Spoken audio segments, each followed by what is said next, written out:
This is Jennifer Hale, and you're listening to the Five-ish Fangirls podcast. And, I should go.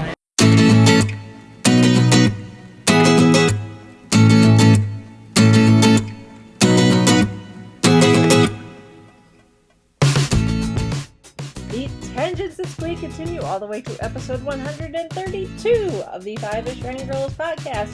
And what happens when Weird Al, Sala from Indiana Jones, and Robin Hood from Once Upon a Time all get together in the same place? Interesting things, apparently. Welcome, everyone. Join us. Let's start off like we do every week by going to the virtual table and see who's joined us this week. This is Brittany in Belvedere. This is Chrissy in Salt Lake City. This is Holly from Wisconsin. This is Mitch in Kitchener, Ontario. And this is Rachel in Indianapolis, Indiana. Hello, everyone. Hello. Hello. We're all here this week. Happy first day of spring. Not that you'd know it outside. But... It was pretty spring-like where I am. I saw robins. If spring-like means rain, then it was definitely spring-like here. Well, that's rain falls under. Yeah, rain falls under spring weather. Rain is fairly spring-like. Yeah, it's not too cold. Yeah, it's not the fun kind of spring weather, it's but not. it's I mean, if you want to get technical. Yeah. I mean, considering it was snowing last week, I'll take it. So it means it's above freezing. Cold enough to snow. That's always a good thing.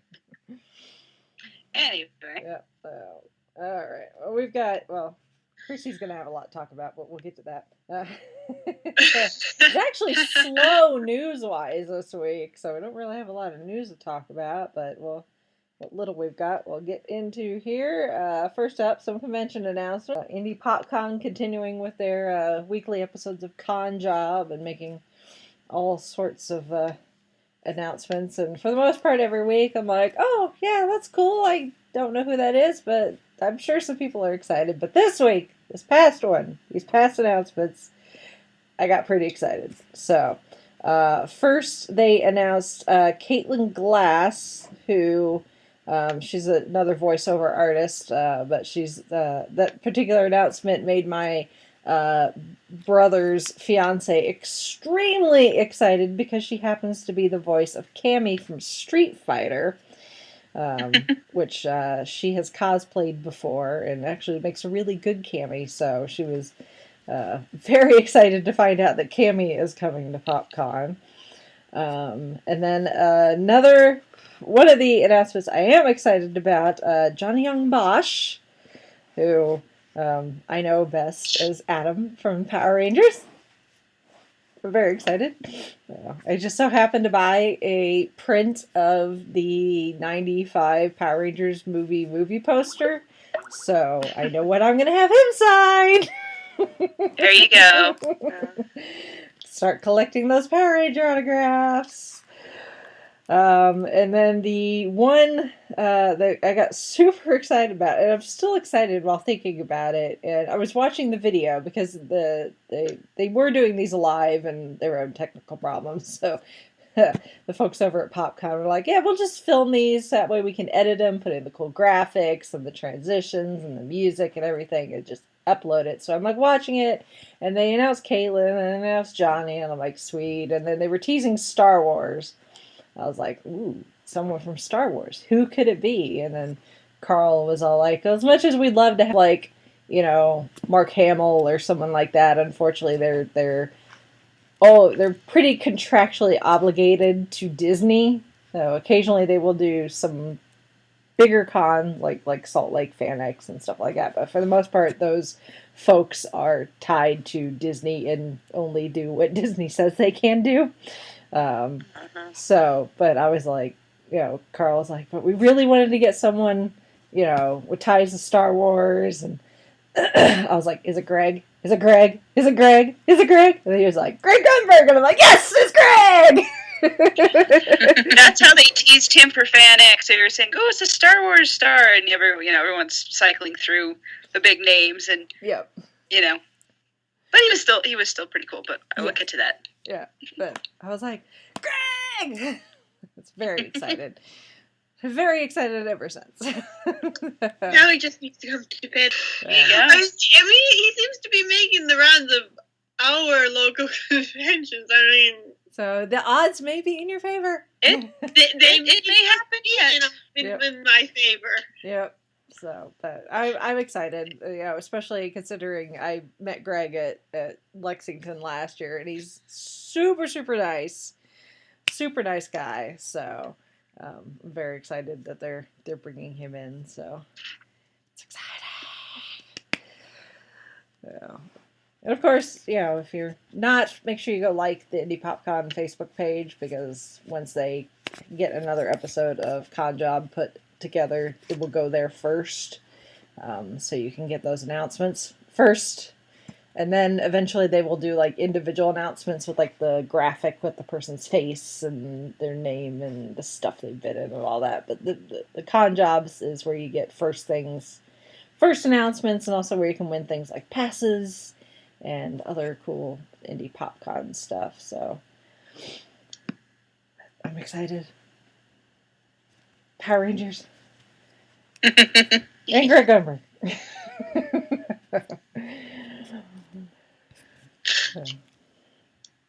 Alrighty, and then our other piece of news is Capcom. Apparently they're just like, they released like the Marvel versus whatever fighting game last year, I think. So they've been doing all sorts of Capcom-y type things with video game releases, but they announced that in April they are releasing a bundle of retro 8-bit style, 8-bit looking,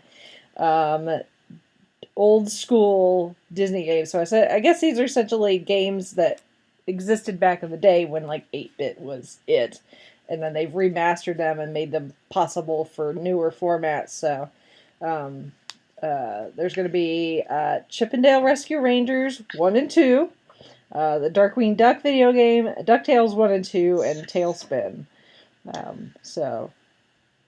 But they're going to have the regular gameplay, and then also some new things that they've programmed into the games to make things a bit more exciting. And then those are going to be available on PC, Xbox One, and PlayStation 4. And that comes out April 18th. Yeah. And it's only $20. So that's not terrible. As long as you have one of those as long as you have a proper gaming system for it. Mm-hmm. If you got to go out and buy a PlayStation 4, it's going to cost you a little more than $20. But if you already got the system for it, then hey, $19.99, not bad. So, and apparently, if you're going to be at WonderCon, if anyone's going to be at WonderCon at the end of the month in Los Angeles, if you stop by the Capcom booth, man, I don't know why that's a mouthful. Apparently, you can get your hands on it early. So. Very nice. For anyone that's chomping at the bit to play. I don't think I played any of those as a kid. I think I remember seeing them, but I don't think I ever played them. I don't think we ever owned them. No. I think I played a few of my friends, but I don't think I've actually owned them. Yeah. And I'm a Mac person, not a PC person, and I don't have an Xbox One or a PlayStation 4, so I'm out of luck, I guess, apparently. I'm going to have to make friends with someone. Yeah. Well, that's it for news, other than the reminder to go vote for the book club. So. Yes, please. Yes. Tied at 1 and 1 apiece for 2 of the titles, so you have it till the end of the month. And no, when I do post what the book of the month is, it's not going to be an April Fool's joke. Yes, so you have to. If you have any plans, yes. Like Ned Stark, beware, the April Fool's jokes are coming. Yeah. And then I guess the only other thing before we get into Chrissy talking about her crazy weekend. I know Holly saw Beauty and the Beast, and then I saw Beauty and the Beast, so we can do a quick review of the latest Disney release, in this case the live action Beauty and the Beast with Emma Watson as Belle. And as I've said before, I have not, since Disney started doing these live action remakes, like, I've seen the trailers and everything. I'm like, oh, that looks like it'd be good. I should go see that. And then I don't. So this was actually my first Disney live action remake of the however many they released since I started doing this. But I know from what other people had said with the others about how good they are as far as, you know, the special effects and everything. Beauty of so far, I mean, Beauty and the Beast was the one I was most excited about, also because Beauty and the Beast was one of my, it was one of my movies, that and The Little Mermaid. I just watched them over and over and over on VHS and those Disney, the clamshell boxes that the VHS tapes come in. So, and had the soundtrack on repeat. Exactly. When is this going to stop? Yeah, exactly. So I went into this optimistic yet cautious, just because you never know, because, I mean, Disney does really good, and then sometimes they take a misstep. So, but I was thoroughly and oh so happily not disappointed with this movie. It is gorgeous. First off, visually, it is absolutely gorgeous. So I know some people were complaining when the first images came out, especially of Belle in the gold dress, and they're like, oh my god, it looks so plain. It doesn't on the big screen. It is way prettier. It's got way more bling. It's got sequins, and it's shiny, and it's poofy, and it spins, and it's so pretty, and I cried several times during this movie. Just 8-year-old me kept coming out and just crying tears of joy. They reused pretty much all of the songs, plus they added a handful of new songs. But you start hearing the familiar strains of some of the songs start, and I'm like, and I'm pretty sure I sang along the entire time. So it did not disappoint. I walked away very, very happy. Oh, yes. And it filled in some things that were kind of, well, not quite missing from the animated, but it kind of explained things a little bit more. Yeah. When you're watching it as a little kid, you don't really necessarily care about the plot holes. You're just all like, true love, and oh my goodness, and Gaston, he's such a bad guy, and, it's like, oh, Belle, I hope, you're like, oh, Belle, don't you see the Beast is just, he really wants to be loved. And as an adult, you're like, wait a minute, where's his kids? Where's the prince's parents? And what happened to Belle's mother? And, why did the townsfolk not realize there's a giant castle? More backstory on Maurice. Yes. Instead of kind of him being this absent-minded tinker, there was more to him. Yeah. In this. Yeah, we get more backstory on Maurice and what happened to Belle's mother. We get some backstory on Gaston, which didn't make me any more sympathetic to him whatsoever, but at least it gave a little more backstory to him. We got backstory on the Beast himself and his parents. We even got a little bit of backstory on the Enchantress, the person that set the whole thing in motion. Yes. Which is a little bit of a surprise, but I really liked it. I mean, spoiler freak. Yeah, I was gonna say, it's like we try to want to avoid spoilers. I mean, for the most part, the plot is exactly what it was in the cartoon. They do pluck a little bit more from the original source material, the original fairy tale, with a few elements, but for the most part, it's the plot of the cartoon, just with a few more things added that, again, they fill in those story holes that you realize are there as an adult. No, go ahead. Jason Gad was LeFou. Oh, Josh Gad, perfect. yeah. Yes, Josh Gad. Yeah. Oh, Yeah. perfect. Yeah. He's utterly hilarious. He's Very a scene hilarious. stealer.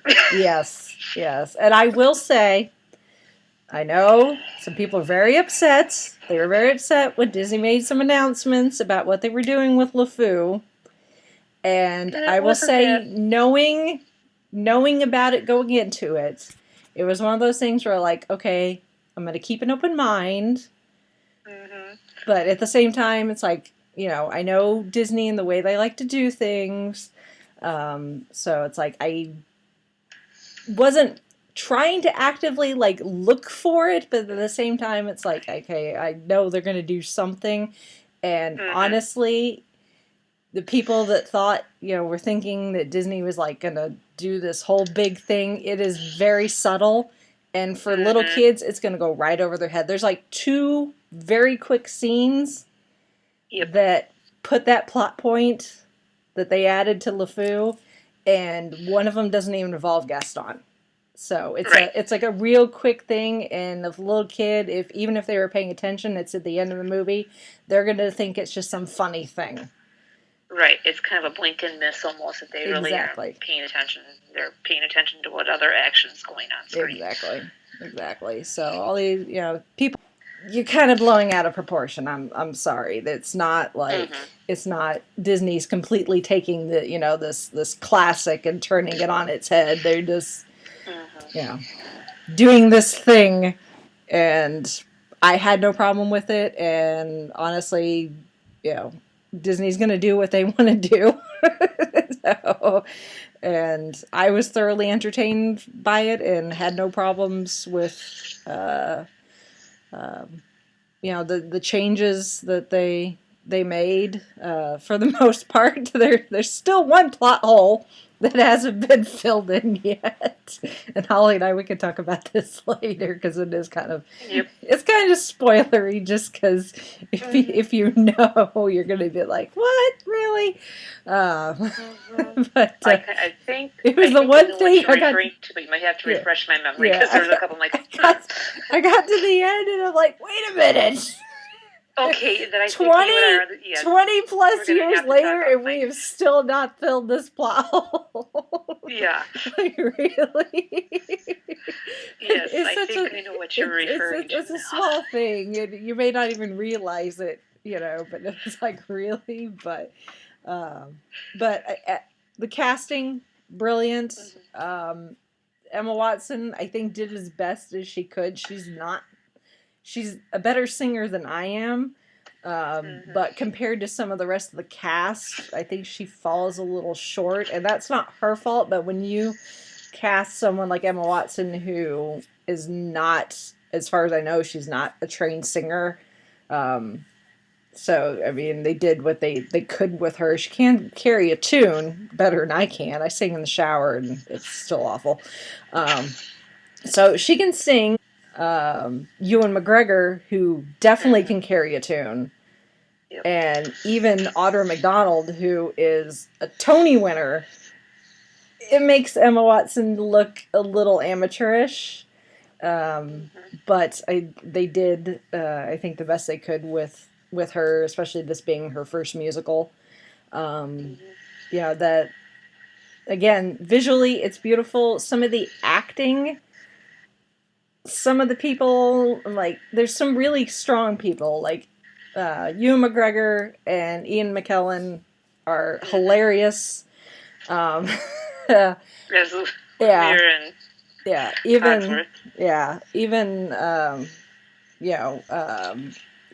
Josh Gad, hilarious. What's his name? Dan Stevens, who plays the Beast. Really good. He's really, really good. Luke Evans, actually, as Gaston, is brilliant. He's great as Gaston. To the hilt. And he looks the part, too. So. Yes, he does.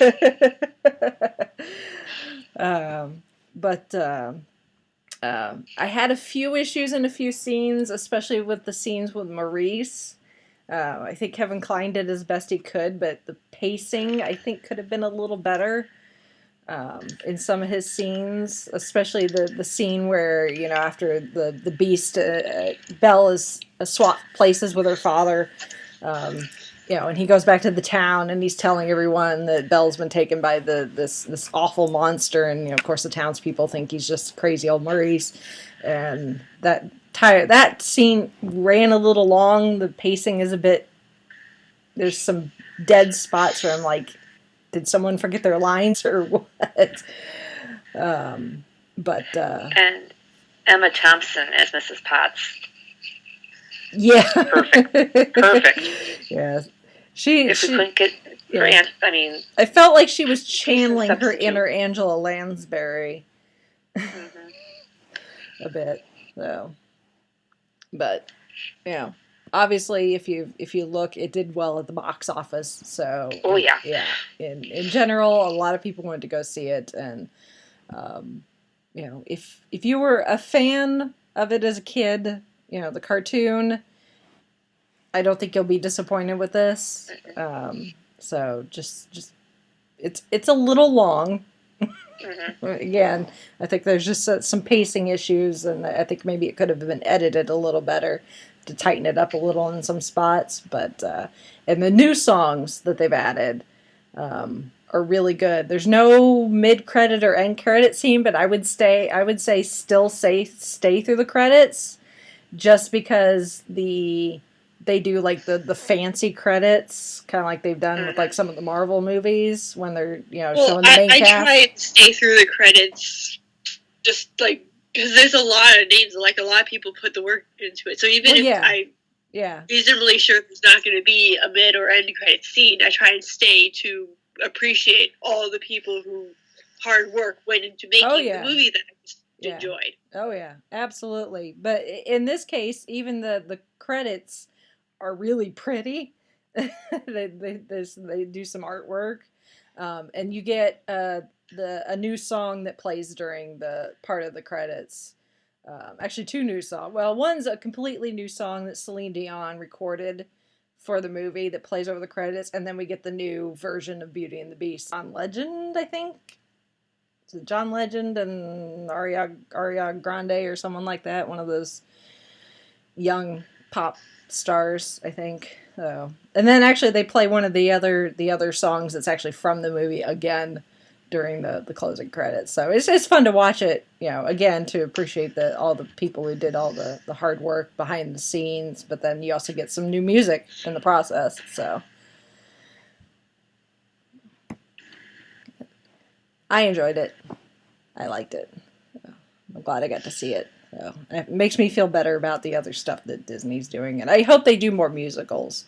Unfortunately, I think they've said that the Mulan remake is not going to be a musical, which I think is a mistake. As far as we know, the Mary Poppins sequel is going to be a musical, so that's good. And then if they decide to make any others like The Little Mermaid, I hope they consider making those musicals as well, because I really enjoy musicals in the first place.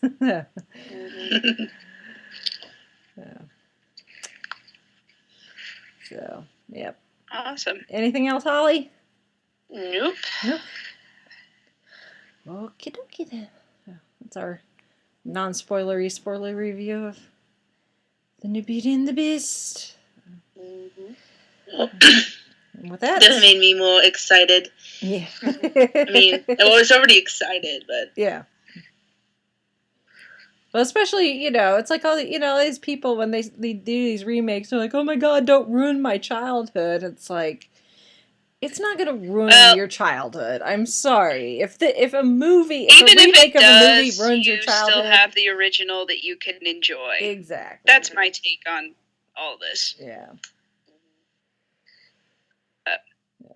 Yeah. No. Cool. Yep. All right. With that, so we'll turn it over to Chrissy. Okay. Well, so like we said earlier, I went to Salt Lake Comic-Con Fan X, and this was, before when they've done Comic-Con, either Comic-Con or Fan X, it's the same people who do both. FanX is generally a smaller convention, although all the other times I've been to FanX, it's been pretty big, but I missed the one year it was in January, so that one apparently was pretty small. But this one was a lot smaller than what I've been to before, and it kind of showed a little bit, especially with so originally they were not going to do FanX this year because the space wasn't available.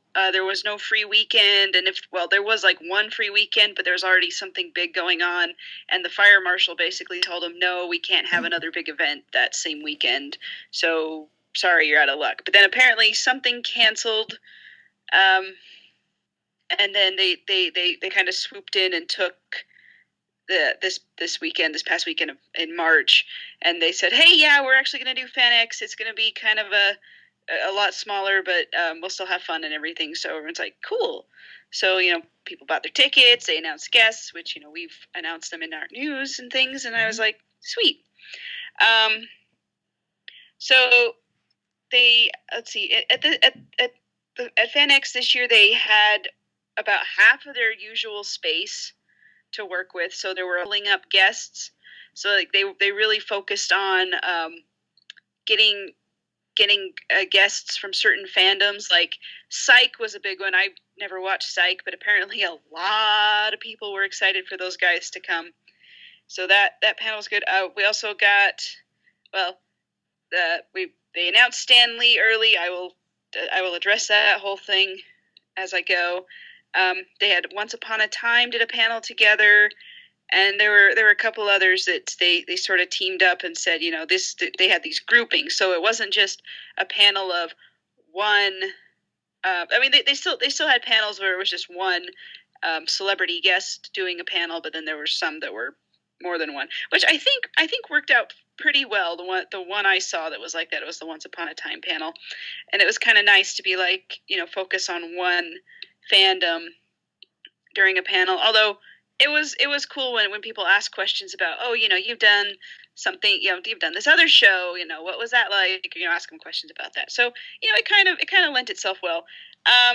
One thing I do, and I'll probably touch on this throughout, and I will put the caveat here. I'm not complaining, because I know there's been a lot of complaining about this convention. I've seen on the Facebook page and everything, and but there's been just as much negativity as there's also been just as much, if not more, positive comments and feedback coming through. So I don't want to dwell too much on the negative stuff. It's more like, here's what you guys can do better next time.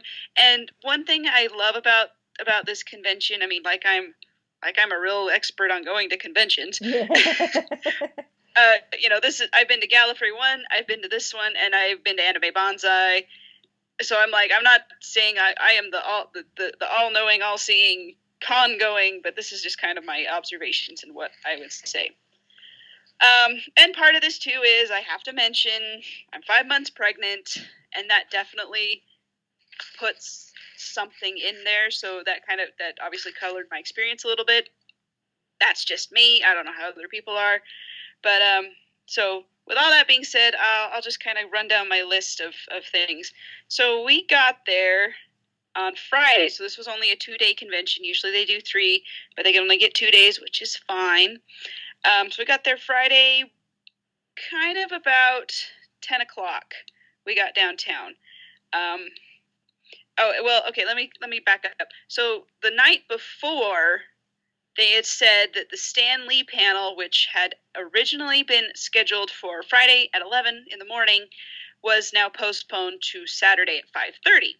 And there was speculations like, because he'd been ill the previous week and had to cancel one convention, but he was not canceling this one. But they were, they just wanted one more day for him to kind of rest and get over, get his health back a little bit, which were like, everyone that I could tell was like fine with that. And, there were a few grumblers, but you get that, whatever. So we were all like, oh, hey, maybe we could try to get into that panel. So we were gonna go a little earlier, but then we changed our minds and went at 10 instead. So we got there, and we just kind of started by walking around the con floor. Like I said, they had about half as much space as they usually do.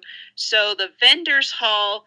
I'm just kind of trying to describe how the Salt Palace is laid out. The main big exhibition hall is kind of like in an L shape. And the way that they lay this out normally is they have a partition at the tall end of the L, I guess, and that's where registration and the lines come in. And then there's then they have the rest of the tall part of the L. They have artist alley, vendors, concessions, stuff like that. And then the L, does its little angle thing and goes out, and that's usually where autographs and photo ops are, and maybe some other vendors stuff if there's room for it. This one being a lot smaller, the short part of the L was cut off a bit, and the autograph area was shared space with the photo op area, which was a little confusing for some people. Definitely for me, because we were walking down where the autographs were, because we had a few autographs we wanted to get, and we're trying to find where they were. So we get there, and there's like they also did autograph vouchers. This is the first time I believe they've done that for gold and VIP people. So like if you wanted to pre-buy an autograph, if you bought a VIP ticket or a gold ticket, you would get a $10 off voucher for an autograph or a photo op, whatever you wanted to do. So there was that area where the people were trying to redeem their voucher, their QR codes for their pre-order autographs. That place was a zoo. We didn't pre-buy any because there weren't any that we wanted that were available with the vouchers. But we kind of thought that where that line is, or that line was, that was like the end of it. So we get to where the autographs are, and I'm like, there's more people. I know they announced more guests. Like some of them I was just like, because we were looking for Jennifer Hale, who I'll get to her in a minute.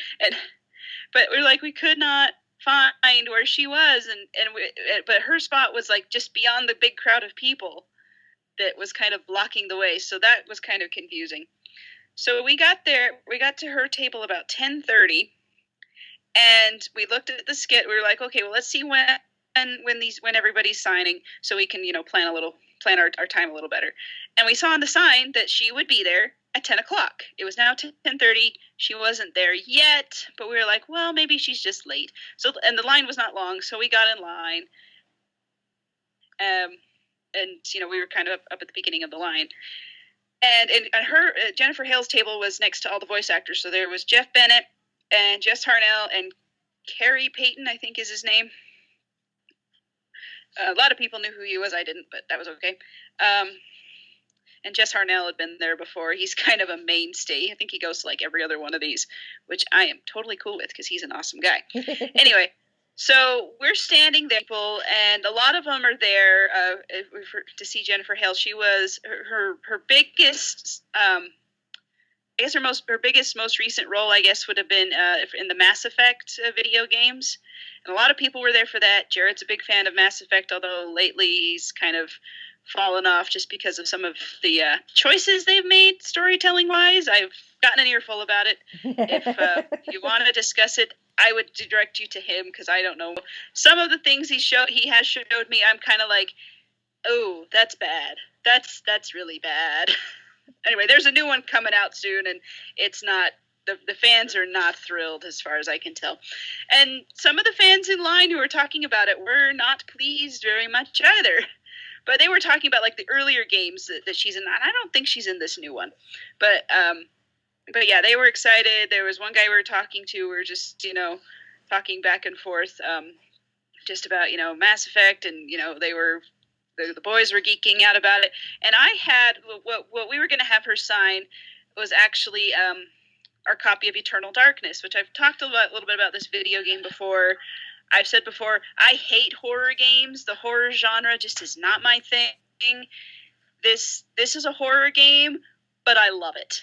I think it's the story more than anything else, and gamers get really excited about the sanity effect of it. I think another time I'll talk more about it on the podcast if we have an opening for a topic. And I've talked about it before, but it's an interesting. I'm going to do a blog post about it eventually too. But it's just a really cool game, and Jennifer Hale plays the main character of that one, and that was our thing. Like, we really want to get this signed.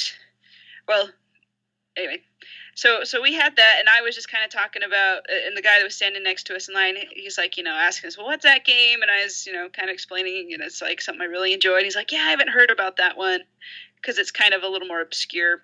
It's like 15 years old. It was only ever on the GameCube, so like it's got a following, but not a very big following. So anyway, so we're standing there some more, and people just kind of milling about, and then more people start showing up.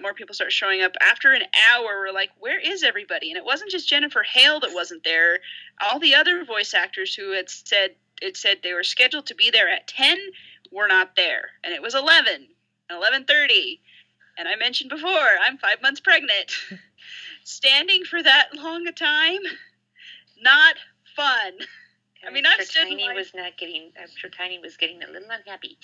Tiny was not pleased with me at all. And the whole time I'm thinking like, I'm hot. I need a drink. I need to sit down. And I'm just sitting there going, I finally just said, look, Jared, you stay here. There was a drinking fountain over by the wall. And I'm like, I'm just going to go over there, get a drink, and sit down for a minute. I just need to sit. And so I did that for a while, and I felt bad because I'm like, I don't want to get out of line, and because I'm very self-conscious about, I don't want to be a pain, but I'm just like, I'm either gonna pass out here, or I need to just go. So I went over, sat down for a bit, got a drink. I had some protein bars. That was another thing because we'd eaten breakfast, but that'd been a while before. And then I got up. And then I sat down for a few minutes, maybe like 10 minutes, I don't remember. And got up and went back. And Jared's like, I'm going to go walk around a little bit because he has a bad back. Standing on the concrete for so long does not help. Mm-hmm. So anyway, and then we kind of traded off a little bit to that. So to make a long story short, she finally came out. The schedule should have said that she was going to be there at noon, and I don't know why the schedule said 10. So I'm a little miffed about that, and I'm like, usually these guys are so this is my part one of complaining is they put the wrong time on the thing, and nobody knew when she was coming. But once she got there, it was like really, she just made it fun for everybody, and you could tell like she was happy to be there, taking pictures with people, signing stuff, doing a little bit of voice recording. You could do that.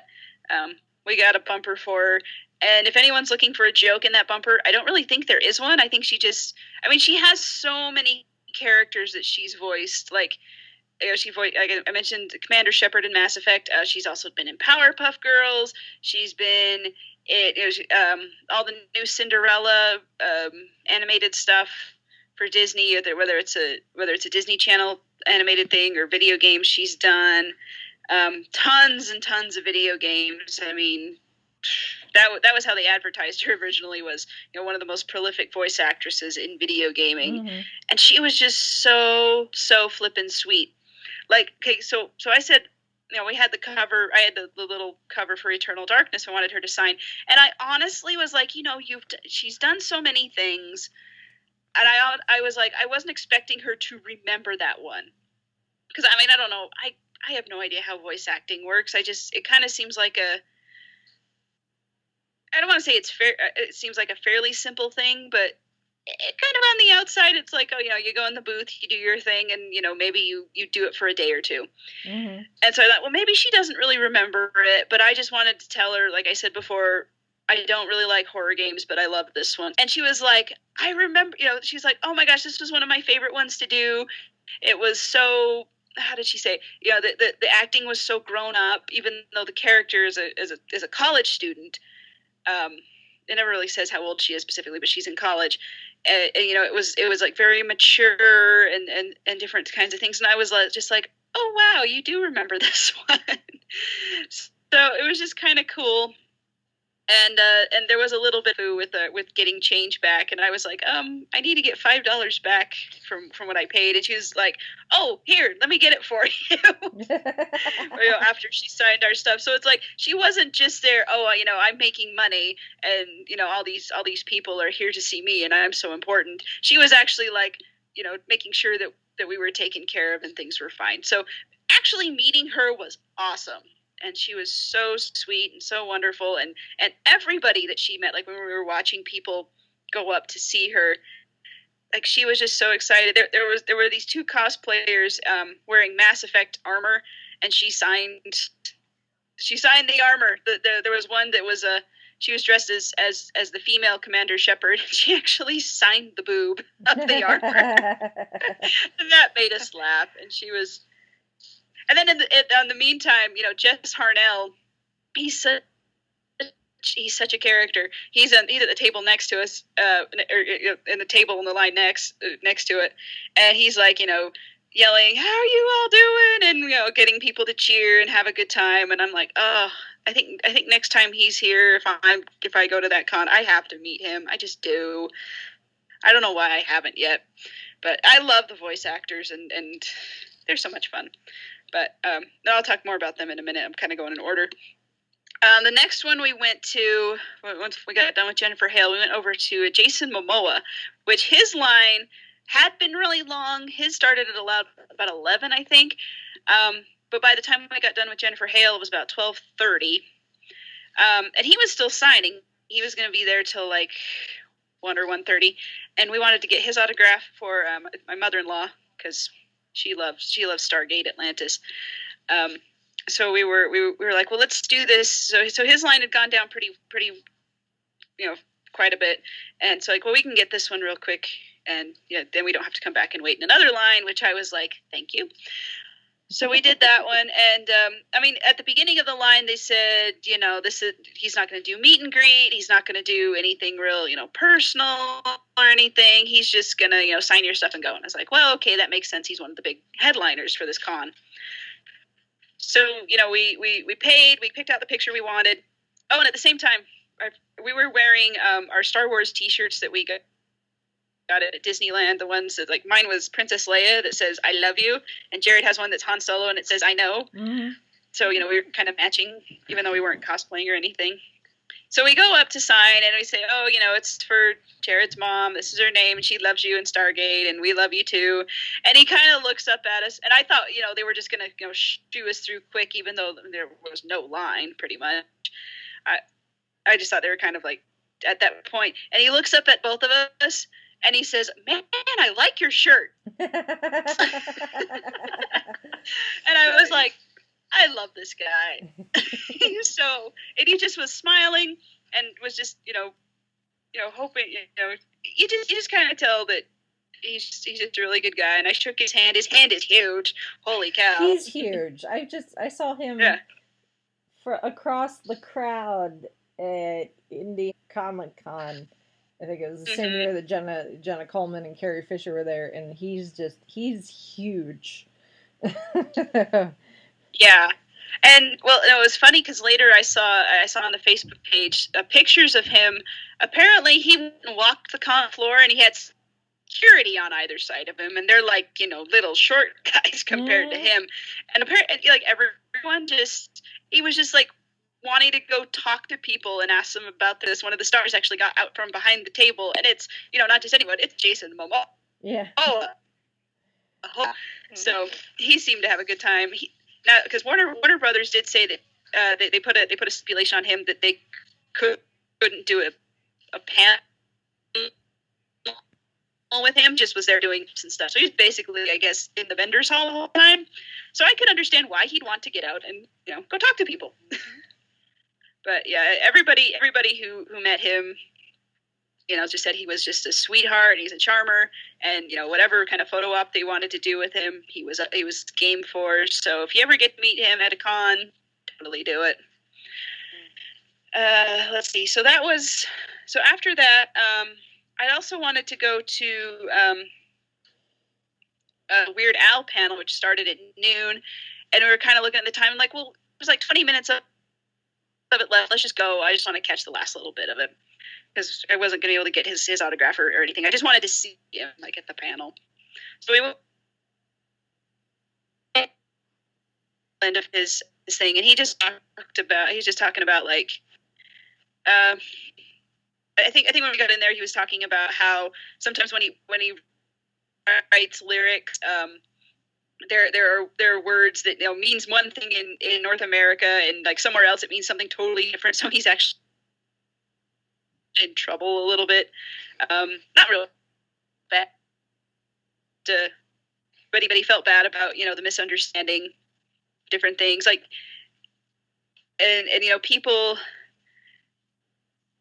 People can kind of misconstrue what he means just because of that cultural difference and sort of thing. So so I guess that's kind of what the question was about. We didn't hear the question before we got in. Yeah. He's really big into grammar, which is why why he did the in his last album he did the Robin Thicke parody of blurred lines into word crimes. But that's probably what where the question came from, because he used the word spastic, which apparently for some people it has a negative connotation to it. So and he was explaining, here it means someone who's a goofball and kind of not really an intelligent person, whereas other places it means something completely different. And he's like, I really felt bad about that. Yeah, and he didn't really know that, so he's been really careful about things like that. He talked about doing the tacky music video about how that one was one of his favorites he's done, even though it was it was done really quick, but they did it all in one take, and it was so he had to do all the costume changes really fast, that kind of thing. In fact, and then he talked about costume changes. Someone asked about their costume changes at his concerts, because especially when he does things like Perform This Way, and he's got all the goofy Lady Gaga stuff. And someone asked, well, do you have a whole team of wardrobe people? And he's like, it's actually just one person back there helping me get through everything. And although sometimes he does have to enlist other people to come, when it's really elaborate. Yeah. And so he was kind of laughing about that, and everyone else was. And so he was so much fun to listen to. And I was a little upset that we didn't get to hear his whole panel, but he was really good. And I'm like, he'd be another one I'd want to see again if they ever got the chance to bring him back. But apparently he was also taking pictures with the other celebrities, because there was one of Vern Troyer, Mini-Me from Austin Powers. Yeah. Got a picture with him. Floating around online. So there was that. So Weird Al was good as much as I got to see him. Then we went back. There was another panel we were going to go to in a few hours after that, but so we went back to the vendors hall and thought, well, we want to go look at Artist Alley, see if there's anything we want to get. And we're kind of walking up and down. Nothing really caught our eye immediately. I mean, there was some really good stuff, but nothing I wanted to buy until we got to this one table. And I don't remember the guy's name. I have his business card somewhere, but he had some really neat Doctor Who and Marvel art. And there was one, and I actually did end up buying it, but I have a bit of a roundabout story about this. There's one. It's of the 12th Doctor. He's sitting cross-legged on top of the TARDIS. It's kind of like in the episode Listen, where you first see him, and he's got his eyes closed, and he opens them up and he goes, listen. And anyway, so that's what the image was. It was kind of all space, and it was had all these blue and purple colors, and at the bottom it said listen. And he had it in a regular print on paper, and one that was a print on metal. And I thought the metal print just looked really gorgeous. It was beautiful. It was a little out of my price range, so I got the paper one. But anyway, fair enough. I was standing, but before we did all that, he didn't have a price list posted. Anyway, so I thought, well, maybe that's just to get people to ask him, how much, so he can make a sale. Totally understandable. The table space at at the con is quite expensive. I'm led to understand. Mm-hmm. Front of us, and she was flipping through. He had a book of different of his artwork that you could buy. She was just flipping through the book, and she was just kind of, I don't think she was really looking at the book, and she was like complaining to him about something about Daredevil that was really kind of ridiculous. And he was being polite and, kind of indulging her, and she just was like on and on and on about this really stupid rant. And I'm sitting there going, and there's all these people around the table, like, obviously wanting to talk to this guy, ask him about the art or maybe buy something. And she just would not shut up. Or, let somebody else come in and say, hey, paying customer here. And I felt really bad for the guy. But after sitting there for maybe like 10, 15 minutes of hearing this woman's rant about something I just could not care less about. Could not care less. Yes. Had to make sure we're talking about Weird Al. I had to make sure my grammar was correct on that. I was just like, I finally just said, forget it. I don't want it that much. And I just walked off, and I'm like, that lady just cost that man a sale, and I feel really bad, but at the same time, I don't. But then later when I got home and I got thinking about it, I'm like, yeah, I really still do want that print. So I told Jared, yeah, I kind of want it. I think we should go back tomorrow. And he was there, and I got the thing, and I asked him about the metal one, because I thought the metal one was just so dang pretty that it was like $50. I'm like, I don't have that kind of money. But he was selling little metal bookmarks, and he had all of the new Who doctors on those, and one for the doctors, and we both liked the 12th Doctor one the best, so we each got one of those. So I did get a metal bookmark from him, and they are still very pretty. And even the paper print I got was nice. So that was good. That was the only Artist Alley thing we really got. Other than, I guess you could count, originally they had some posters that were originally only going to be for VIPs, because they dedicated FanX to the memory of Carrie Fisher. Mm-hmm. And they had these double-sided posters that someone had two artists had drawn of Princess Leia, as she is in the original trilogy, and then General Leia from Force Awakens. Mm-hmm. And they were just so gorgeous. And they had said, they put on the Facebook page, like, oh, hey, VIPs, which one do you want to be your free VIP poster? And all these people came out and said, oh my gosh, those are so pretty. Those are beautiful. Can I buy one? And they were all just like, well, we don't want to make money off, the memory of Carrie Fisher, but, maybe we'll sell them and give them to charity, which is exactly what they did. So you could buy them for $5, and all the money went to the Make-A-Wish Foundation, which I thought was like, cool. That's good. That's cool. And, you get a really nice poster and some really cool artwork. And I went up, I didn't realize they were selling them until I got there. And I saw the merchandise table, and they were holding up the posters. And I was like, oh, they're selling those. So I was like, I really want one. So I went and bought one. And it's just, I want to get it framed. It's just so beautiful. So that was kind of, those are kind of our big purchase. We didn't really buy a whole lot. We were more or less on a budget this time around, which is fine.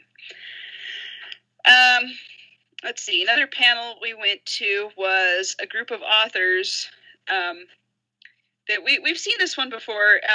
One of our, Jared is more of an acquaintance with him. He actually took a creative writing class as an author named Larry Correa.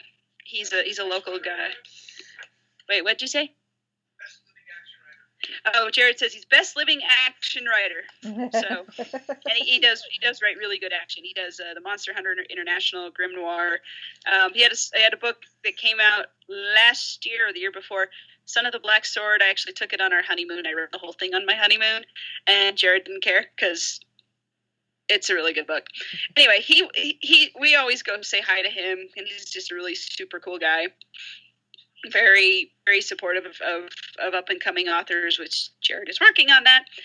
And we always want to go to the Larry panels. So we went to this panel what he was on, and basically it was 7 authors who, in the space of 50 minutes, they they plot an entire novel.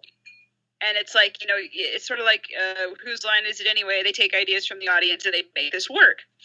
So there's all these authors up there, and they're batting around this idea, like, because someone said, they were like saying, okay, what genre do we want to do? And someone said space opera, and then one of the authors on the panel made the joke like, oh, do you sing in a space opera?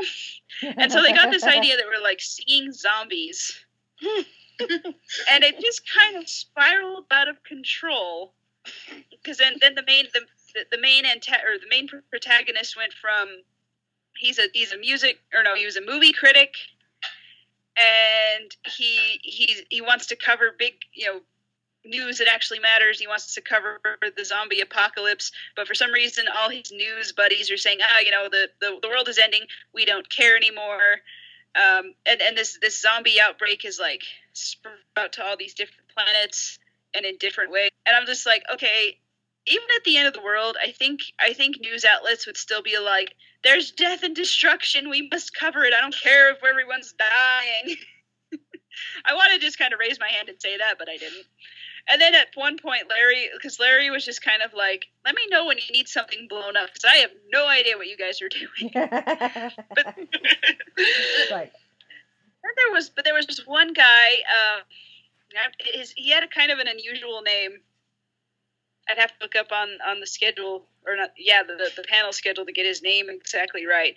I just remember he's a guy who wrote for Marvel, and he's a comic book artist. Oh, DC and Marvel. Jared's standing over here making sure I get everything right.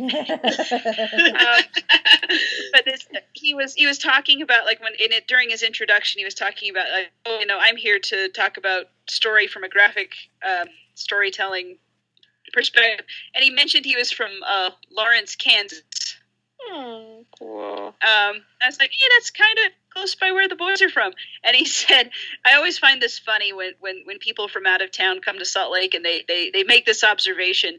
And then he was like, you know, your city is the cleanest I've ever been in. I went out last night to get dinner and nobody tried to mug me.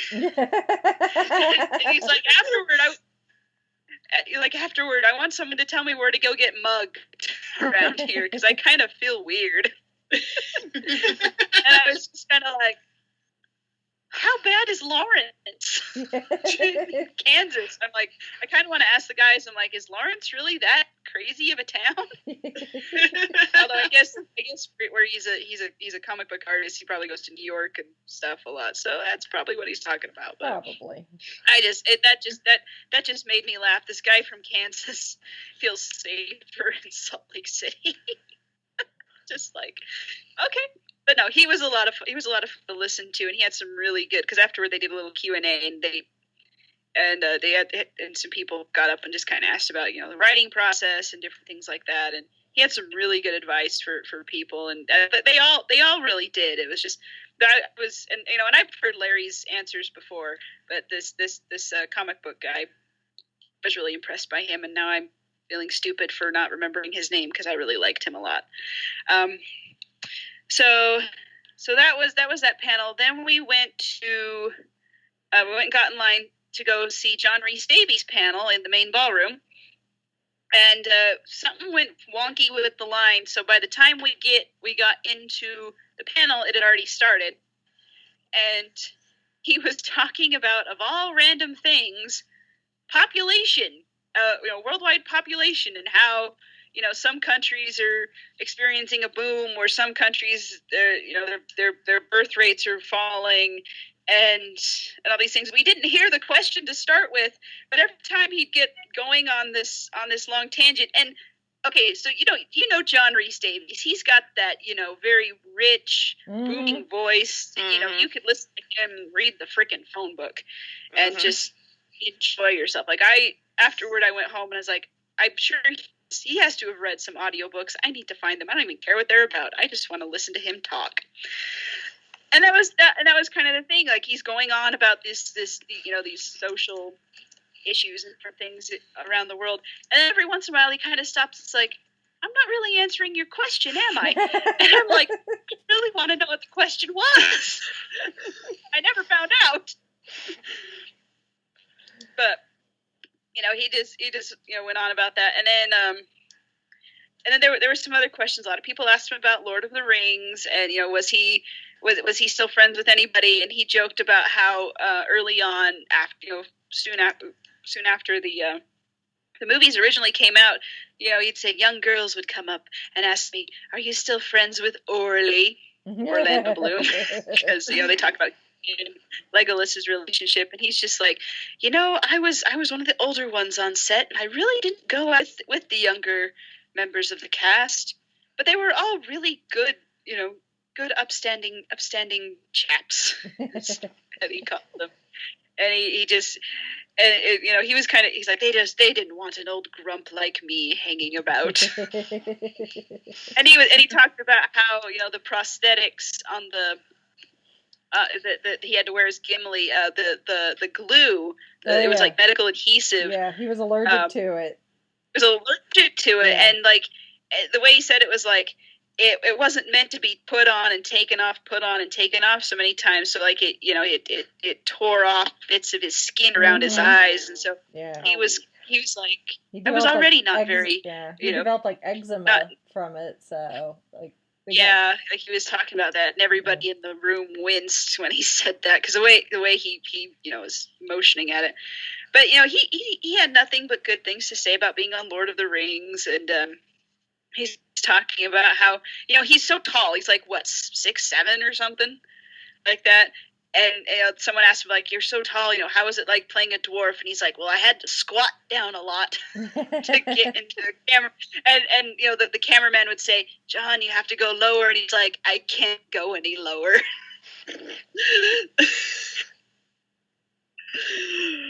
Wow. Yeah, but the funniest story he told wasn't even about Lord of the Rings. Someone got up and they asked him, because apparently, and I didn't know this until, I guess I'm not very observant when I watch him in shows. Apparently, one of his fingers is partially missing. Yes. So somebody got up and asked. The question was, this guy said, "I'm a dentist, and I have my hands in people's mouths all the time, and they tried to bite me, but I've never been in any danger of losing my finger. But apparently, you have." I just want to know. That's just the way this question was framed. So John Rhys Davies started to weave this fanciful tale of going on some African or Amazonian expedition. A 2,000-kilometer expedition into the wilds of Africa. And he was with this friend. He called him Totsi, something ridiculous like that. And they were going off, and they were in the wilds of the jungle, and they were crossing a river, and there was a crocodile, and Totsi, bless him, got caught by it, and I had to fight him off, and he lost a leg, and I lost a finger. And I'm sitting there going, the way you told that, I'm not sure if it's true or not. It's probably not, but he's probably one of those where it's not, but the way he told it made me doubt it. Made me doubt that he. Yeah, if you ever watch if you have the box set for Lord of the Rings, and there's in all the behind the scenes stuff, he uses that with some help of some of the makeup effects folks, and plays a nasty trick on Peter Jackson, using the fact that he's missing part of that finger to their advantage. Now that you say that, I'm like, okay, yeah, I did know that. I just forgot. Yeah. But it was, I mean, he was just, John Rhys Davies, he's a total gentleman, but he's also there to be entertaining and put a smile on your face. So it's just, he just has that perfect balance of, educated, high class, man, and then he's also the, kind of a comedic clown. It was just, his panel was so fun to listen to, and so great. So right after him, we wanted to stay for Zachary Levi, which originally he was only supposed to be there on Friday. And then this was also when they announced that Stan Lee. We got the announcement from the MC between panels. We just stayed in the room. That Stan Lee was having to cancel, and everybody, in the ballroom, out in the con, they were just so devastated. But it was obviously there was a good reason for it. He was still not 100%. His doctor said they wanted him to stay and rest. But the one thing that the con organizers just wanted to emphasize over and over again was just how upset Stan was at having to cancel again. He just did not want to cancel, and they went through and said, here are your options for refunds, because they pre-sold a bunch of photo ops and autographs and stuff, and there were still some things people were going to get anyway, so like memorabilia stuff that they had already paid for, but the panel wasn't going to happen, and basically what they said that Stan had postponed his appearance, so there's a possibility he may come back in September. We don't know. Cool. So it was, these things happen, but Stan Lee, and this is, he's kind of retiring from the con circuit, so he just kind of, so that was when we found out about that. And then Zach Levi came out, and dude was just the funniest. I mean, yes, I laughed and had a good time with John Rhys Davies. I laughed and had a good time with Zachary Levi in a different way. Because that guy, he was just cracking so many funny jokes. He just had all these, every time someone would come up, like the first girl that came up, she was dressed as Violet from old Willy Wonka and the Chocolate Factory. So she had the blue outfit. Her face was blue. This was post Blueberry Violet, and it was really good. So he just was calling everyone who came up after that. Even if they were, whether or not they were dressed as Violet, they were Violet, and it was kind of funny. But he talked a lot about, how much he loved being, now he's a Disney character, and whereas before, because he was he's such a big Disney fan, and he's like, now I go to Disneyland and I see me, Flynn Rider out there, and he's talking about the new Tangled TV series, and they talked a lot about Chuck. And different things. I guess the ending, the ending. I still haven't watched all of Chuck. I know I'm terrible. I've watched about half of it. It just kind of fell off my to-do list. So I talked about that. He talked a lot about the origin of Nerd HQ, how he wanted to his basic thing was because everybody has fandoms, like you buy T-shirts and hats and stuff that show your different fandoms. But he's like, what if there was one unifying fandom that fit everybody? So it was like, that's why he has all the nerd stuff.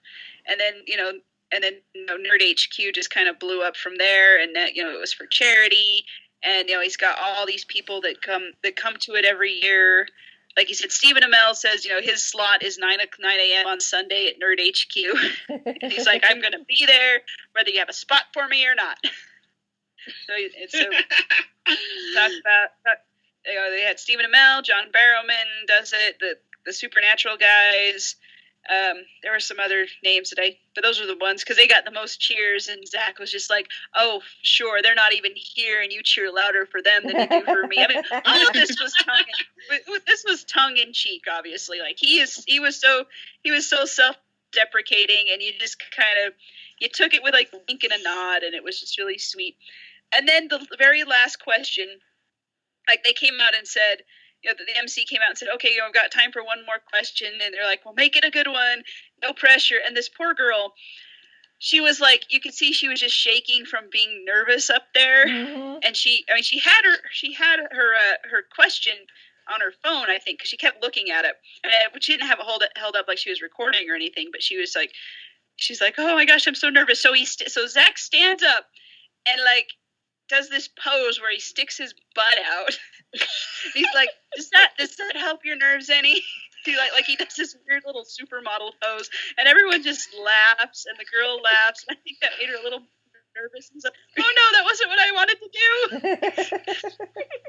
So we just kind of started doing all these different things, and so she finally gets to her question, and the fact he was kind of being a goofball, and then he has to answer this question was kind of interesting, but he answered it just so, honestly, the way he answered this question was just actually quite inspiring to me. And I don't know how other people would feel about it, but the girl asked, because he's he's not preachy about it, but he's outspoken about being a Christian, about his faith. How does that work, in Hollywood, where it's, known for not being very, kind of this reputation for not being very open to people of faith or different things like that. And he was just kind of like, well, Hollywood, and then he's like, oh, after I do all that, now I have to answer this question. But the way he did it was just very sincere, and he's just like, it's not any different than, being a Christian anywhere else. His big thing is like, he doesn't want to be preachy about it. The main quote that he says, he's like, this is my favorite quote about faith, and and it's kind of something that I try to strive to live by. Is a quote that says, preach the gospel at all times, and if necessary, use words. And I just kind of, was kind of left feeling like, he just the way he talked about it, he was just so sincere and unapologetic about it.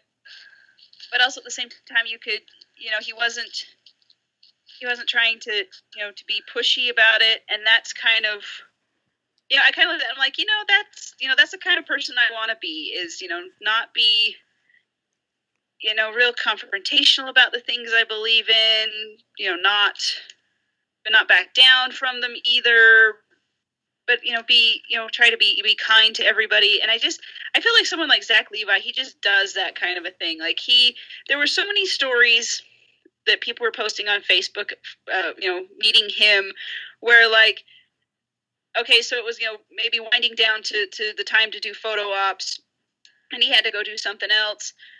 And, but he wanted to make sure everybody got through the line. And he took the time to talk to everybody, realizing they had come to see him. And he was just, I didn't hear a negative word about this guy throughout the whole convention. He was just like so super sweet. And then he originally was only supposed to be there on the Friday, but then he decided, and I heard a rumor. Now this is just purely a rumor, but if it's true, it's too good not to share. Is after the news came that Stan Lee had to cancel, he said that he would stay an extra day to kind of alleviate a little bit of that. I mean, it wasn't that he was trying to replace Stan Lee at any way, but he was just like, he felt bad that the con had been kind of left in a lurch. I mean, it was out of their control. Like nobody planned for it. And it was, nobody's fault, but he just kind of wanted to stay and help, and maybe, alleviate some of that disappointment that even in with this news, and then later he tweeted out, because he was doing, you could pay $20 for a hug, and that money would go to Operation Smile, which is one of his charities that he's a spokesperson for. That it helps kids with cleft lips, cleft palates get surgery to correct that. So that was pretty cool. And he said that there was like that at Salt Lake, in Salt Lake, he raised over $10,000 just giving out $20 hugs. Wow, and he was just very appreciative of that. So that was pretty cool. So yeah, I was so glad we caught his panel. He was awesome. So that was the end of Friday. I've only got through one day. Good grief. Do you talk about? Yeah, I know. Well, but maybe it's a good thing that the con was only 2 days and not like 3. Yeah, it's been this long on one day. Well, when I started, yeah. Well, because when I started thinking about, okay, what am I going to talk about? I thought, oh, I don't think we really did all that much, but I guess we really did.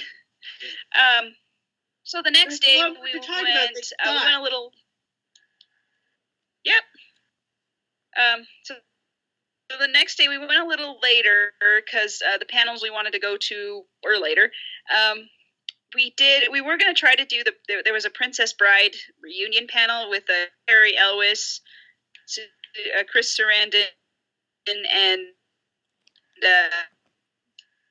Wallace Shawn, and and Vicini from Princess Bride. If you don't recognize the names, so we were going to go to that. But by the time we got to we ran into a few snafus. We had to take goes up to downtown because this weekend was also the NCAA tournament, and there were some games that were going on in Salt Lake at the arena, just a few blocks from the convention center. So we're like, Saturday was going to be a little crazy. So we decided not to drive. We decided to take tracks. Well, there was a hiccup with tracks. There was a stalled train on the track, and they were delayed by like 20 minutes. So I was like, and we were actually on the train when we got this, and they had to stop, and there were all these other people that were going to Comic-Con. If you were going to the basketball game as well, there were some people that we were sitting next to that were looking at all the cosplayers. We weren't in cosplay, but there were people. We all had our wristbands and our T-shirts and stuff, and I think they were a little afraid that we were all weirdos or something, and we were going to jump out and eat them or something. I don't know. They kept looking at us funny. But then, so we finally got there and got to where the panel line was, and wow, that line was clear out the door. It was just, there was no way we were going to get in. I felt really bad because I was like, I really wanted to see the Princess Bride reunion panel, but at the same time, we needed lunch by that time. So we went and got lunch instead, and I went to Artist Alley, bought the artwork that I had saw the previous day and didn't get. Bought that. We stopped at an author's booth that I'd seen earlier, and I wanted to get one of the books, but we were gonna not buy anything until later because, like I said, we were on a budget. So then we went. So we did all that. Came back to the ballroom to line up for the Once Upon a Time panel, which is going to be Emily DeRobin and Sean Maguire. And so we were in line, and the panel before us was supposed to end at 1:50, and then the Once Upon a Time panel was started at 2. And I don't know what happened. I still have no idea. But again, we were waiting a lot longer than we were supposed to. And like when we were pretty far up at the beginning of the line, they had ADA and then the VIPs, and then it was our group that would go in. And it was like 20 minutes after 2, they finally opened the doors and started letting people in. And we got in and like, well, is the panel going to get cut short? Did the last one go over? What happened? No, they'd started, and they just hadn't got people in the ballroom very fast. Because Emily and Sean were already talking and answering questions, and they'd been introduced, and I was just like, I will never know what happened, because I have no idea. If it was just that it was just bizarre.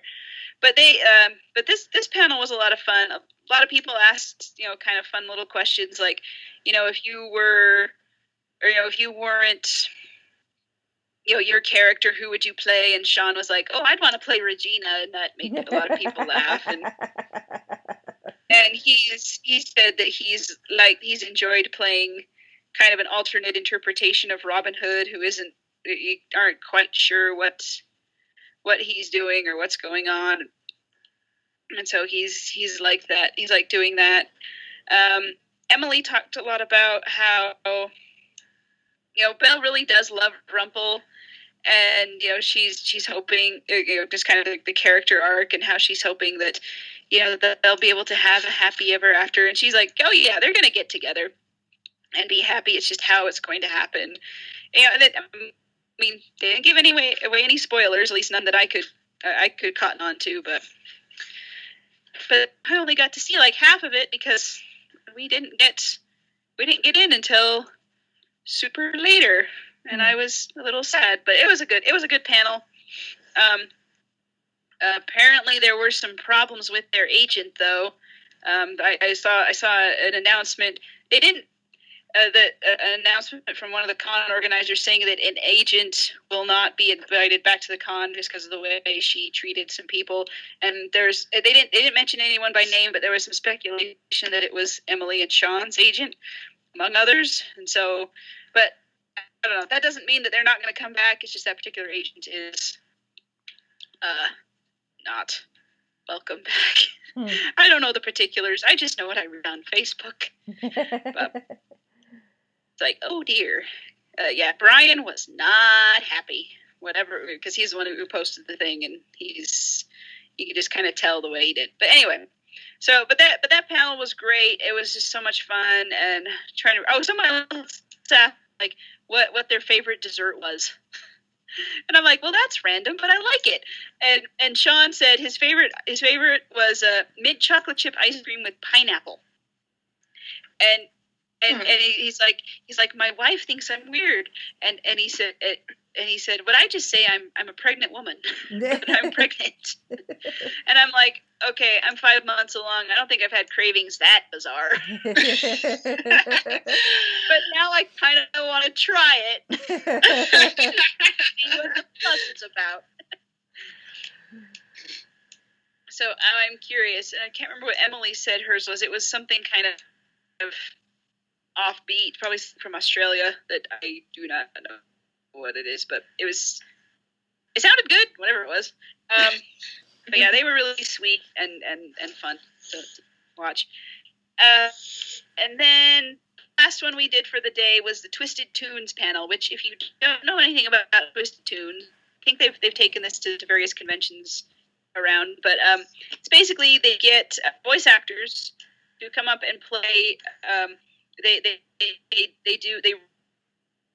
of a well-known movie, and they assign them to do characters in different impressions. And this time they had it was Beauty and the Beast, the original Disney movie, which I can't imagine why they would do that one on this. No idea. Huh.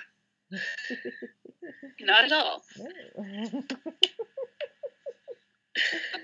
Jeff Tarnell, Carrie Payton, and Jeff Bennett, and then the guy, this producer guy who's kind of in charge of all the voice actors. He's been there before. His name escapes me, but he's come and he's always enjoyed. He says he likes it here, so it's pretty cool.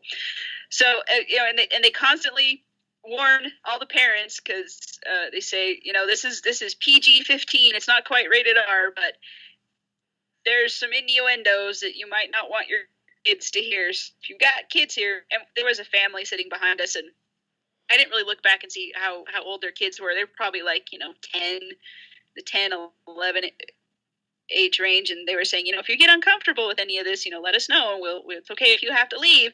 And the kid was all like, nah, I can do this. So they came out, they introduced all the voice actors, and when Jess Harnell came out, you could tell it wasn't him, really. It was someone in a wig, because he's got like this insanely long curly brown hair. He's basically he is a rock star. He's got his own band and everything, as well as being a voice actor.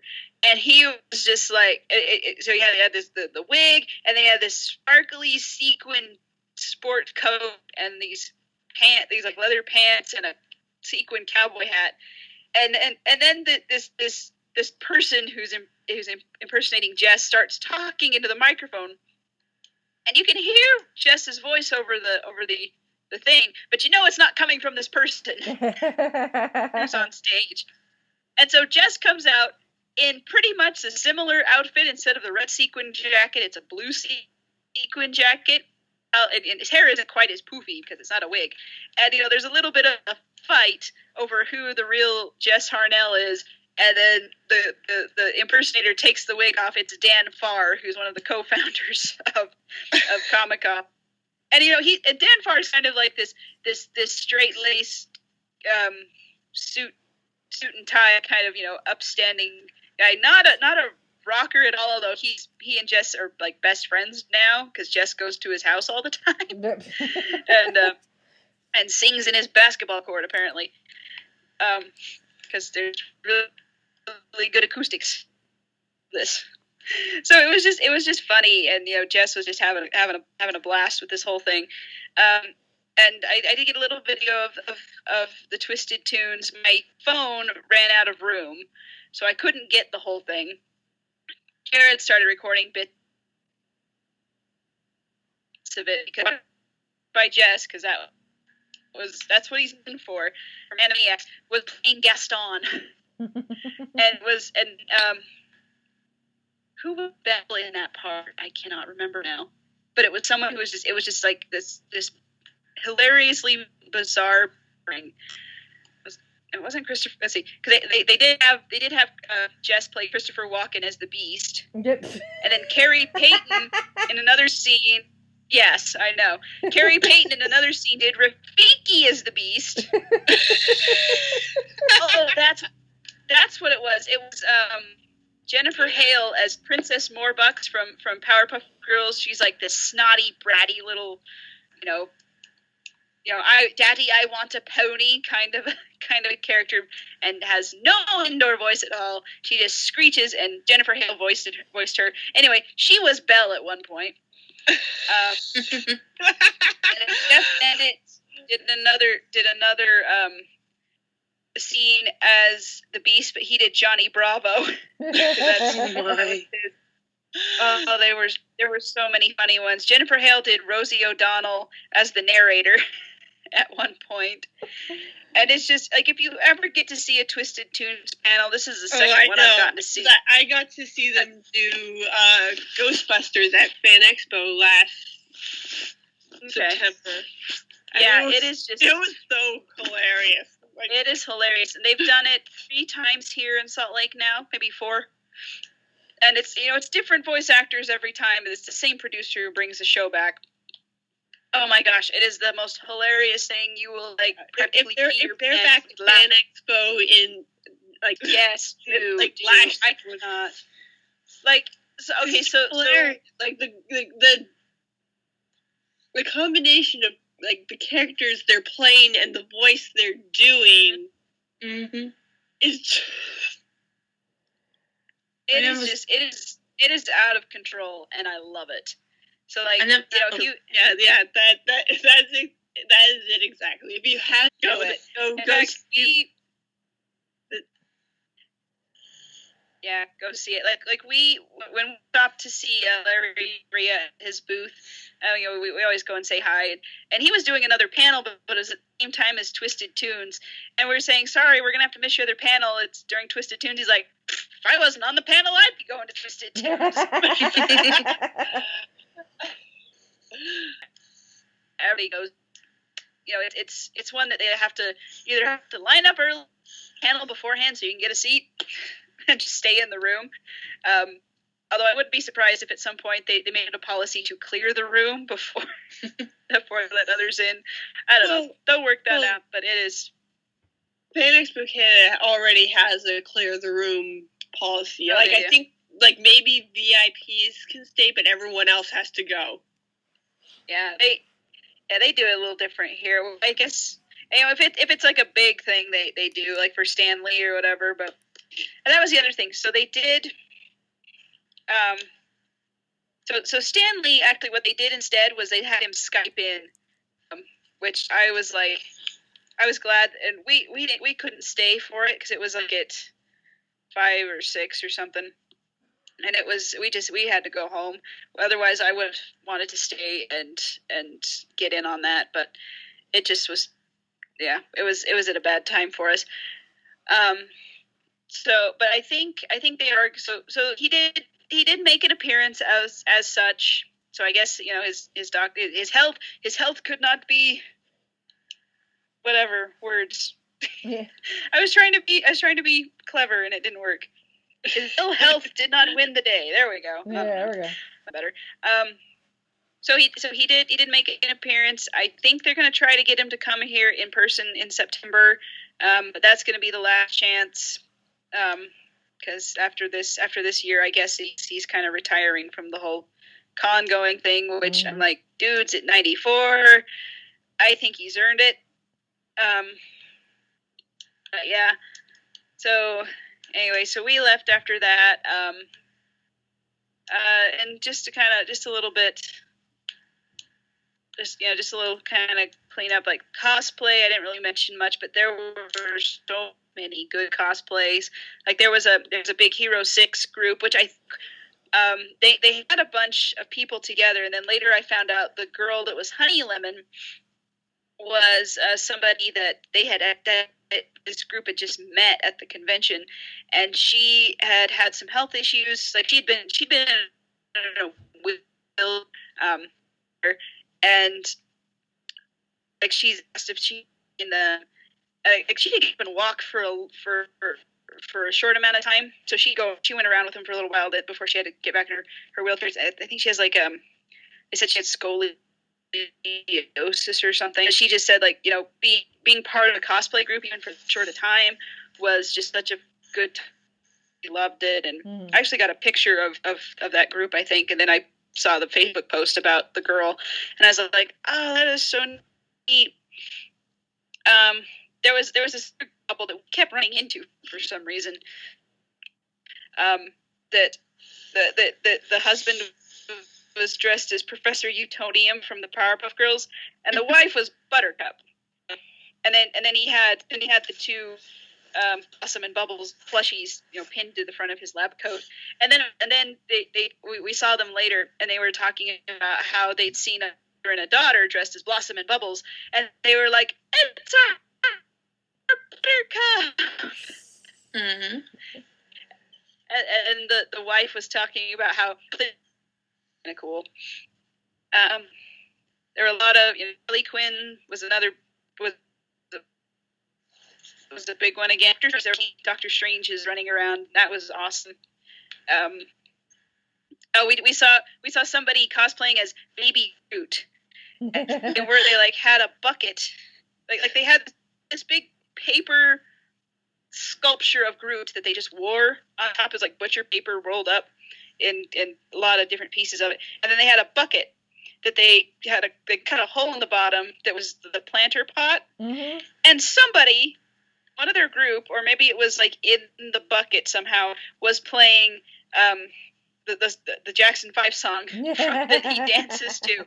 Because we would see him at different times playing the song and dancing like Baby Groot. So like that was awesomely elaborate and very cool. Just trying to think what else. There was a lot of anime characters, lots of Deadpool, obviously, always. Yeah, just just a lot of stuff that I'm like, I have no idea what that is, but obviously you put in our. I mean, overall, it was, a really good convention. We had a good time.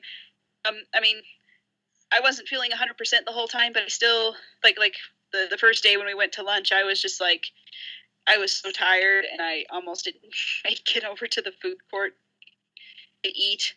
But it was like the greatest thing in the world just to sit down and have a chicken sandwich, because I was like, I'm dying. Yeah. But no, we had a lot of fun. If I can make it to September, I don't know for sure. Jared is probably going to go anyway, because his mom was going to, wasn't up to it. So I think we'll plan a little better and have her go instead of me, which I am fine with, just given like when September comes and what will have happened. Yeah. Hopefully a month previous. Yeah.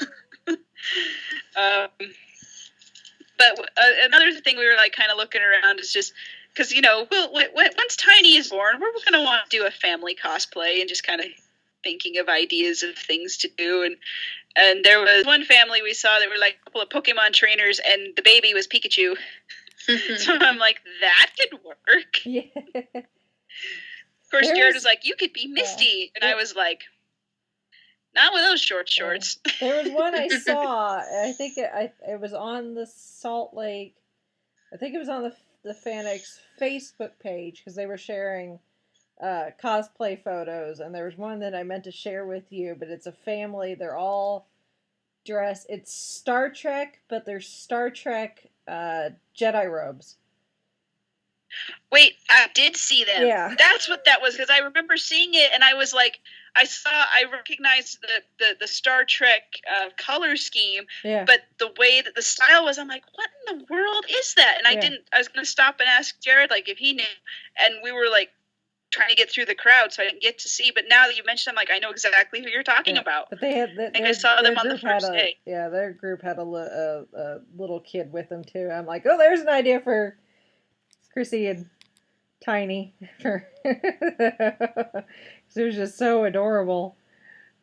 Oh yeah, there were so many cute kids cosplaying. I just was like, you are just so the best. Although one thing Jared did point out to me, now that I say that people will steal this idea, but that's okay.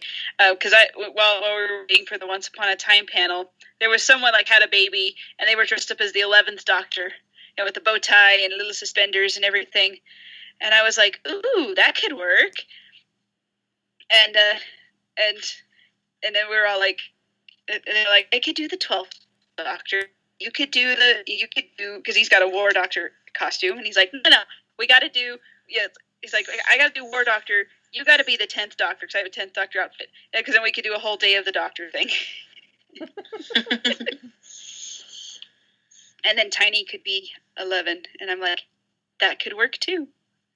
I don't know. We will come up with something, because Tiny's gonna be going to cons. Oh yeah. Yes. Parenting, you're doing not sure. Right. Not sure how long we're gonna wait. But we'll get there. Because I mean, I'm not taking Tiny at 1 month old, but 6 months old, I think I'd be a little bit better about that. Yeah. 5 or 6, I don't know. But anyway, we had a good time. We always do. I mean, even with the few hiccups we did. I mean, it's a big event. Not everything is going to go off 100% perfect, but every time they put on one of these, it gets better and better. They learn from whatever mistakes they've made, and they do a lot of cool things, and it is just a lot of fun. And if anybody who's in the area, if you come out, are in town at the time that Comic-Con's here, and you want to check it out, I cannot recommend it highly enough. It's just so good. I mean, I'm sure there are a lot of really good conventions around the country, and this is definitely one of the best. Oh my gosh, that is so cute. You sent me the picture. I love how the pacifier matches the outfit. I'll have to try to find the photo of the entire fan mail shared on our Facebook page so that people can see what I'm talking about. Yep, yeah. Yep, that is the one I saw, and I remember seeing like the 2 straps over, and I'm like, is that some Star Trek thing I haven't seen before? I'm like, no, it's a mashup. Okay, that makes sense now. Mm-hmm.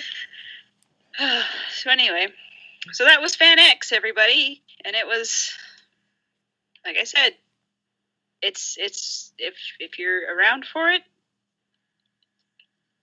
you should give it a shot. Mm-hmm. Anyway. Awesome. Yep. So if you, dear listeners, were at FanX or just want to talk about conventions in general or send us feedback about whatever, you can do so.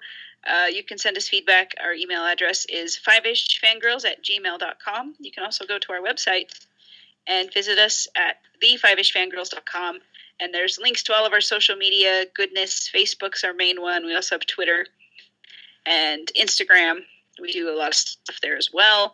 And if you feel so inclined to support us on Patreon, we have a Patreon account, and That's where all of our fabulous Patreon supporters send us money, and you guys just we are so appreciative of that, and that all goes right back into make this podcast function and putting, for server space and such. Mm-hmm. So we're grateful for that. And then also we have our Amazon store, so you can buy stuff from Amazon like you normally would. Just visit our website first, go through Amazon store. You don't pay anything extra, and we get a little referral kickback because of it. So that helps us as well. If you can't do a Patreon donation, Amazon is an excellent way to do that as well. So we love you guys. Yeah. Yep. Very cool. Very nice. Very nice. So, and as a reminder for the schedule, if anyone wants to join in on the conversation or all that fun stuff, we've got fun things to talk about here. Don't forget, this coming Saturday at Who North America is the Make-A-Wish fundraiser with KJ. So we're so close to getting Cassidy's wish granted. We're less than $1,000 away. So we're, if things go the way they're going, then hopefully we'll be able to tell Cassidy her wish has been granted on Saturday. If you can't make it to Who North America, you can go to kjanair.com and you can make a donation there. So every little bit helps to make these sick kids, have a nice, bright, exciting thing to look forward to. And I'm a big supporter of the Make-A-Wish Foundation in general. So that's exciting. And then the following weekend, going into the end of March, beginning of April, is HoosierCon here in Indianapolis. I will be there. I am doing a Podcasting 101 panel at 11 a.m. on Saturday, April 1st. So it's not an April Fool's joke. If you want to learn about getting started in podcasting, come. The con itself is free. To save yourself some time, register online beforehand. That way when you get there, you can just pick up your badge and your program and go on your merry way. So it just saves you a little bit of time. So that is March 31st, April 1st, April 2nd, and then April 8th is the kind of Time Lord Expo Minicon. So I am planning on driving out to Dayton. It'll be at the same Holiday Inn that Time Lord Expo is going to be held at in October. It's just going to be a little small one-day free event. So you can buy your badge and photo ops there at this event. I will have applications for the original register right there, and then you can do that too. We'll have some games and some stuff for the kids to play with. There'll be some, I think, a few props for some impromptu photo ops for folks. So it's just a way to get to know, some of the folks that are putting together this convention and get your hands on your, probably not your actual physical badges, because you won't get those till, but you can at least say that you've purchased yours and you're good to go. And if you don't want to wait until April 8th, the sale is still going on, the tax time sale. So everything, all the badges and the photo ops, a good chunk of those are slashed steeply, huge discounts. So that goes through the end of the month. And of course, we'll have the podcast itself. All of our shenanigans get posted on Facebook. I will post on our Instagram as I go to these events and all that fun stuff. So my calendar is very full. Very, very full. But I'm excited with convention season and going out and meeting people and sharing the love of podcasting and cosplay and fandoms and love all around to everyone. Oh, yes. Very exciting. Very, very exciting. All right. Oh, with that, I'm getting hungry. So. Yes, it is dinner time for some of us. It is dinner time for or me. all of us. Chauncey's already poked his head in here once. Like, you want some food? I'm like, no, I'm busy. I'm recording. I don't want to be eating in the background. So, but I can smell dinner. And we lost Holly. Oh. Uh-oh. We were doing so good, and then that. Apparently her iPad froze. Oh. All right. Well. I guess that's our sign to. Yeah. I think with that we will take that as a sign to sign off for this week. So. This is Brittany and Boda saying goodnight. This is Chrissy saying goodnight from Salt Lake City. This is Mitch saying goodnight from Kitchener, Ontario. We'll say goodbye on behalf of Holly. She was here for most of it. It's all good. Yeah, it's all good. So, this is Rachel in Indianapolis, Indiana. Goodbye, everyone.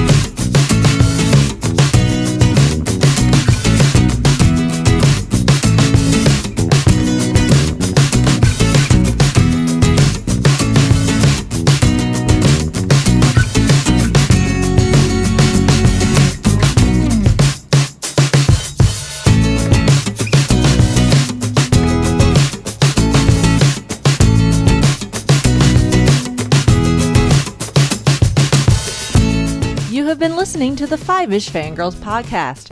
Any and all movies, books, games, and other forms of media mentioned are owned and operated by their respective copyright holders.